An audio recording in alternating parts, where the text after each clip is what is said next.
A mulher misteriosa do cemitério.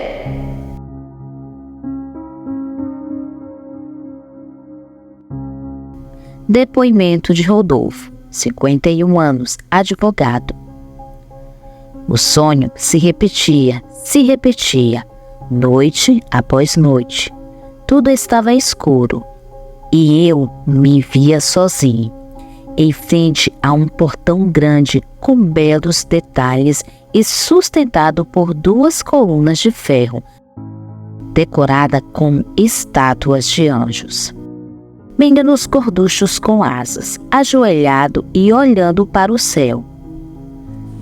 Para além do gradeado, mal dava para ver as silhuetas de coqueiro alto, em fila no terreno.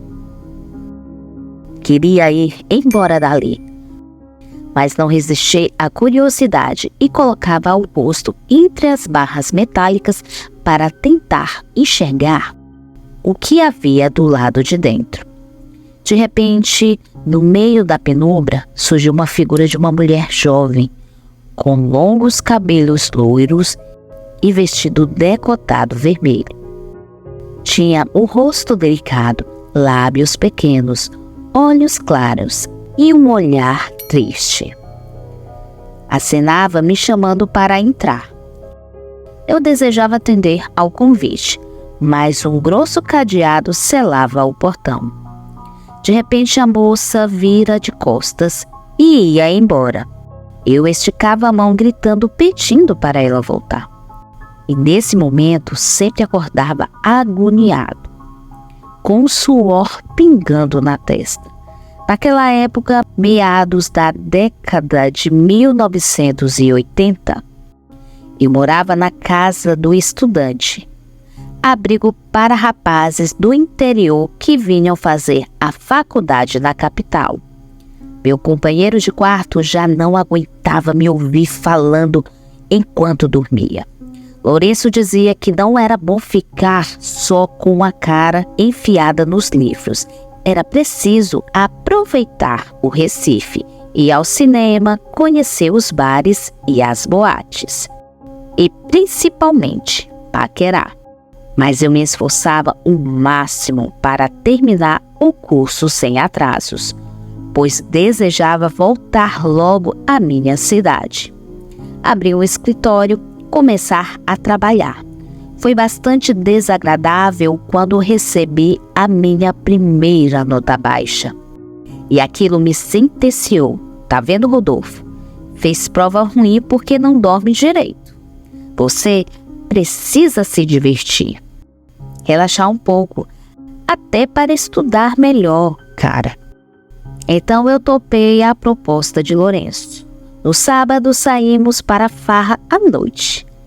Ele até havia conseguido um Fusca emprestado com o tio para circularmos à vontade. Fomos logo ao bairro Graças, onde naquela época existiam muitos bares. Não demoramos muito a nos entrosar, pois meu colega conhecia bastante gente. Lá para as tantas, alguém nos chamou para ir a uma festa que estaria rolando num apartamento da Rua Aurora, no centro. Vamos lá. Lá vai estar cheio de meninas, as mais gatas da faculdade. Como dizer não àquele apelo? Concordei, apesar de estar meio cansado. Perguntamos à turma como chegar no endereço da festa e partimos. Acontece que ele era menos entrosado com os caminhos do Recife do que imaginava e começou a dar voltas e voltas nas ruas desertas e nada de dar o braço a torcer. Repetia apenas que era só mais 2 ou 3 cruzamentos para chegar. Que eu ficasse tranquilo, pois tudo estava sob controle. Passava de meia-noite quando entramos numa via larga. A placa, quase escondida pelos galhos de uma árvore, dizia Avenida Mário Melo. De longe enxerguei uma moça que andava tranquilamente na direção contrária à nossa. Seguiu-a na calçada junto ao muro longo e alto. Estava com uma blusa branca, calça jeans, sandálias baixas. Quando o carro foi chegando mais perto, meu Deus do céu, reconheci o rosto, os lábios, os olhos. Para, Lourenço. É a menina que eu vejo nos meus sonhos. Tá doido, rapaz? Não tô vendo ninguém. É sério, cara. Mete o pé no freio. Nem esperei ele estacionar direito e abrir a porta. Andei ligeiramente para alcançar a moça. Fui calado para não assustá-la. Parecia não me notar. Sem pressa, dobrou a esquina justo onde acabava o muro alto. Fiz a curva, mas a vi na rua estreita e escura. Andei por alguns instantes tentando encontrá-la. E mais à frente, para o meu espanto, me deparei com o mesmo portão com grades que também vinham nos meus pesadelos. Os detalhes de ferro torcido, as colunas enfeitadas com meninos alados gorduchos, cadeado impedido a entrada. Era ilusão? Senti nas mãos um frio das barras metálicas. Nelas encostei o rosto, vou tentar destruir o que havia além da grade. Nelas encostei o rosto para tentar distinguir o que havia para além das grades. Percebi uma coleção silenciosa de túmulos simples e jazigos ornamentados, distribuídos em alamedas. Um cemitério antigo cheio de esculturas de mármores e aquelas palmeiras altas em fila. Era real. E no meio daquele cenário mudo estava a moça a quem procurava um pouco antes. Agora sorria e acenava para que eu entrasse. Entrar? Entrar como? Estiquei a mão para alcançá-la e ela veio em passos miúdos. Notei que o coração queria sair do peito e um arrepio veio encrespar a espinha. Então o berro me tirou do transe. O que você está fazendo aí, Rodolfo? Sai daí, rapaz! Lourenço desceu do Fusca e me puxou pela cintura, me afastando um pouco do portão. Nesse momento, juro ter visto uma transformação absurda no rosto da moça, aparentemente contraída na vontade de me ter ao lado dela. A face delicada passou a ter traços sinistros de uma caveira. Quis correr, mas a mão do espectro atravessou entre as barras de ferro e me segurou pelo cotovelo.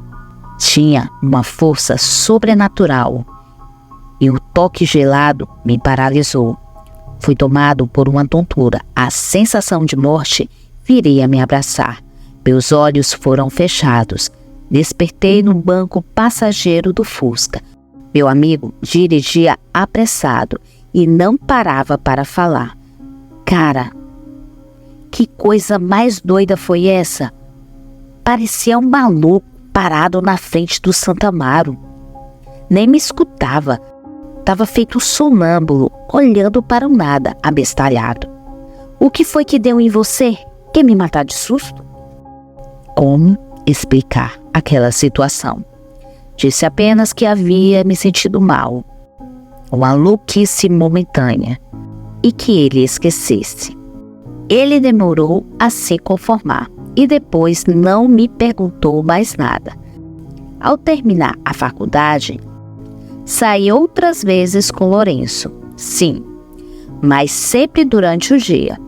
Fomos à praia, por exemplo, sempre bem longe do cemitério. Todas as pistas indicam que Rodolfo teve uma experiência com a medonha assombração conhecida como a Galega de Santo Amaro. Uma mulher loira, sedutora, depois da meia-noite desfila nas calçadas próximas ao cemitério que existe no tradicional bairro recifiense. A história começou a ser contada na década de 1970.